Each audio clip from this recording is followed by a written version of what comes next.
देखिए, देश के प्रधानमंत्री जी ने देशवासियों के सामने एक बड़ा विजन रखा है, विकसित भारत का। भारत विकसित होगा कब? जब हर भारतवासी के मन में विकसित होने का एक संकल्प होगा, उसे अपने जीवन का हम मंत्र बनाएंगे तब। कांधला हो, कालाहांडी हो, सिंहभूमि हो, गढ़चिरौली हो, कांकेर हो, नारायणपुर हो, बालाघाट हो या बीजापुर, जब ये सब विकसित होंगे तो भारत विकसित होगा। और भारत विकसित होगा 140 करोड़ भारतवासियों की आशा और आकांक्षा के अनुरूप हमें विकास हर जगह देखने को मिलेगा। इसके लिए उन्होंने पंचप्रण की बात की। 5 प्रण हर भारतवासी के मन में आने चाहिए। 1, अपनी विरासत पर गौरव की अनुभूति होना। हम भारत के सभी महापुरुषों के प्रति, देवी देवताओं के प्रति, ऋषि मुनि परंपरा के प्रति, स्वतंत्रता संग्राम सेनानियों के प्रति श्रद्धा का भाव रखते हैं। प्रधानमंत्री जी ने इस बात को कहा, विरासत पर गौरव की अनुभूति हमारे मन में होनी चाहिए आगे बढ़ने के लिए।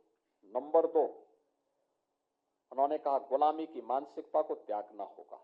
गुलामी की मानसिकता क्या? यह है जो हम लोगों के मन में आती है कि साहब हम नहीं कर पाएंगे। ये गलत है। हम कर सकते हैं, हम करेंगे, ये भाव हमारे मन में होना चाहिए। तीसरा, देश की सुरक्षा के लिए अपना बलिदान देने के लिए सदैव तत्पर रहने वाली सेना, अर्धसेना और पुलिस के जवानों के प्रति, उसकी यूनिफॉर्म के प्रति हर भारतीय के मन में सम्मान का भाव होना चाहिए। चौथा, सामाजिक एकता का, एक भारत श्रेष्ठ भारत।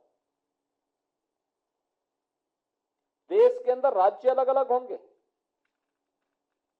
जातियां अलग अलग होंगी, खान पान अलग अलग होगा, बोली भाषा अलग अलग होगी, लेकिन इस सब के बावजूद हम भारतीय हैं। नेशन फर्स्ट के इस अभियान के साथ हम सब जुड़ करके कार्य करेंगे। यह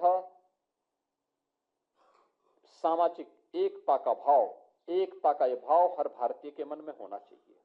और पांचवा, जो प्रधानमंत्री जी ने हर भारतवासी से अपील की है, और वह नागरिक कर्तव्य। छात्र अपने दायित्वों का निर्वहन करें, शिक्षक अपने दायित्वों का निर्वहन करें, समाज के हर तबके का व्यक्ति, किसान अपने कर्तव्य का निर्वहन करे, युवा अपने कर्तव्य का निर्वहन करे, सरकारी सेवक अपने कर्तव्यों का निर्वहन करें, हर जनप्रतिनिधि अपने कर्तव्यों का निर्वहन करें। नागरिक कर्तव्य के रूप में जिस व्यक्ति की जो जिम्मेदारी है, ईमानदारी से उस कार्य को करना, यही हमारा राष्ट्रीय दायित्व होना चाहिए। ये पंचप्रण विकसित भारत की आधारशिला बनेंगे और विकसित भारत की 140 करोड़ आबादी की आशा और आकांक्षाओं के अनुरूप होगा।